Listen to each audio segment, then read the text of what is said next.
In the annals of music history, few bands have achieved the mythical status of the Beatles. Their songs defined a generation, their faces were instantly recognizable, and their impact remains immeasurable. But what if one of these legends, one of the Fab Four, vanished without a trace, only to be replaced by an imposter? What if the greatest musical conspiracy of all time unfolded right before our eyes, hidden in plain sight? This is the story of Paul is Dead, a legend that has haunted fans for over half a century. A bizarre, intricate theory suggesting that Paul McCartney died in a tragic accident and was secretly replaced by a lookalike.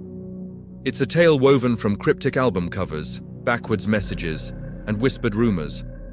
A mystery that refuses to die, continuing to capture the imaginations of millions around the world. To truly grasp the magnitude of this conspiracy, we must rewind to a pivotal moment in the Beatles' career.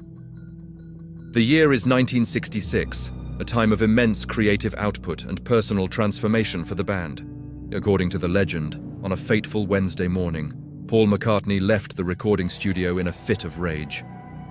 He sped away in his Aston Martin, only to crash tragically, suffering a fatal head injury.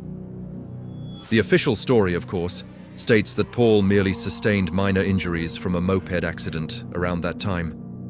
But the Paul is Dead proponents believe this was a cover-up, orchestrated by the surviving Beatles and their management.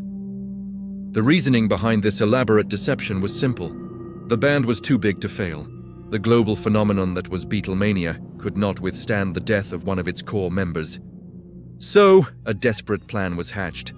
Find a lookalike, train him to sing and play bass, and present him to the world as the new Paul.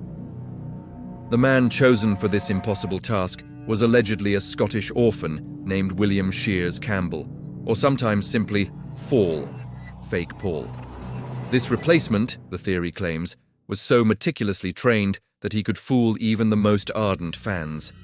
But the surviving members, John, George, and Ringo, were supposedly racked with guilt. They couldn't openly reveal the truth, but they also couldn't keep silent. Their solution? To embed clues, subtle messages, and chilling warnings into their music and album artwork. These clues became the bedrock of the Paul is Dead phenomenon, turning every new Beatles release into a treasure hunt for discerning fans. Let's dive into some of the most famous and unsettling pieces of evidence. The Sgt. Pepper's Lonely Hearts Club Band album cover is often cited as the Rosetta Stone of the conspiracy. At first glance, it appears to be a vibrant, colorful tableau of famous figures. But proponents of the theory see a sinister funeral scene. The band members, dressed in their bright military uniforms, stand over what appears to be a freshly dug grave. The yellow flowers in the foreground form the shape of a left-handed bass guitar, Paul's instrument. If you look even closer, some claim the flowers spell out Paul, or Paul's dead. Above the grave, an open hand hovers over Paul's head, a traditional symbol of death in Eastern cultures. Many also point to the overall somber atmosphere, masked by the vibrant colors. The back cover of Sgt. Pepper's offers even more alleged clues.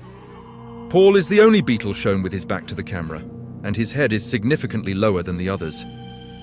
On the iconic Magical Mystery Tour album cover, Paul is famously depicted wearing a black walrus costume. In some Scandinavian cultures, the walrus is a symbol of death.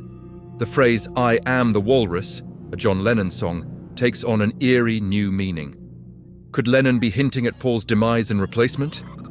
But perhaps the most compelling visual evidence comes from the Abbey Road album cover, released in 1969. This image has been analyzed countless times, each detail purportedly holding a piece of the puzzle. The four Beatles are crossing Abbey Road in what is often interpreted as a funeral procession. Leading the way is John Lennon, dressed in white, symbolizing the preacher or celestial being. Next comes Ringo Starr in a black suit, representing the Undertaker. Then, walking barefoot and out of step with the others, is Paul McCartney. His eyes are closed, and he holds a cigarette in his right hand, despite being famously left-handed. This inversion of his dominant hand is interpreted as a sign of his imposter status. His bare feet are also significant, as some cultures bury the dead without shoes. And finally, George Harrison, dressed in denim, represents the gravedigger. The famous Volkswagen Beetle, parked on the left side of the road, has a license plate that reads 28EF. This is interpreted as Paul would have been 28 if he were alive, referring to his age at the time of the album's release. The whole scene, from the order of the procession to the subtle visual cues, paints a chilling picture for believers. Beyond the album art, the Paul is dead theory delves deep into the lyrics and even the sounds of the Beatles' music. This is where the idea of backmasking comes into play, hidden messages supposedly embedded when songs are played backward. The most infamous example is found in the closing moments of Revolution 9 from The White Album. If you play the phrase "number 9" backward, many claim to hear "Turn me on, dead man" or "I'm dead man." This chilling revelation sent shockwaves through the fanbase, sparking countless hours of audio experimentation. In Strawberry Fields Forever, near the end of the song, John Lennon seemingly mumbles something unclear. When played backward, some claim to hear Lennon saying, "I buried Paul." While easily dismissed as auditory pareidolia by skeptics, for believers, these were undeniable confessions. Other lyrical clues are scattered throughout their discography. In A Day in the Life, the line, "He blew his mind out in a car," is directly linked to the supposed car crash. In Glass Onion, John Lennon sings, "Here's another clue for you all, the walrus was Paul." This line, combined with Paul's walrus costume on Magical Mystery Tour, fueled the theory further. Even the very first words of Sgt. Pepper's Lonely Hearts Club Band, "It was 20 years ago today, Sgt. Pepper taught the band to play," are seen as an illusion. Could Sgt. Pepper be the imposter, teaching the new band to play 20 years after Paul's supposed birth? The conspiracy gained immense traction in 1969, when an American college student published an article detailing these clues. Soon after, a DJ in Detroit received a call from a listener, urging him to play Revolution 9 backward. The story exploded, becoming a cultural phenomenon that spread across the globe. Fans meticulously combed through every photograph, every interview, every single note, searching for more proof. Even the physical appearance of Paul McCartney was scrutinized. Believers pointed to subtle changes in his facial features, the shape of his ears, or the way he carried himself. They argued that the new Paul was taller, had different eye color, or even a slightly different jawline. Of course, aging and changes in hairstyle or fashion could easily explain these perceived differences. But for those deeply invested in the conspiracy, these were undeniable signs of a switch. The pressure on Paul McCartney himself was immense. He often had to address the rumors directly, famously posing for a Life magazine cover with his family, under the headline, "Paul is still with us." Yet, even his denials were interpreted as part of the elaborate cover-up. The enduring appeal of "Paul is dead" lies in its intricate nature and the global fame of its subjects. It taps into our innate desire to find hidden meanings, to believe in a grand secret orchestrated by powerful forces. For a cash cow channel, this story is a goldmine of psychological intrigue and a masterclass in exploiting confirmation bias. It allows us to delve into the fascinating way collective belief can shape perception. Was Paul is Dead a deliberate marketing stunt by the Beatles themselves, a clever way to generate publicity and push album sales? Some theories suggest that John Lennon, known for his mischievous nature, may have initiated the whole thing as an elaborate prank.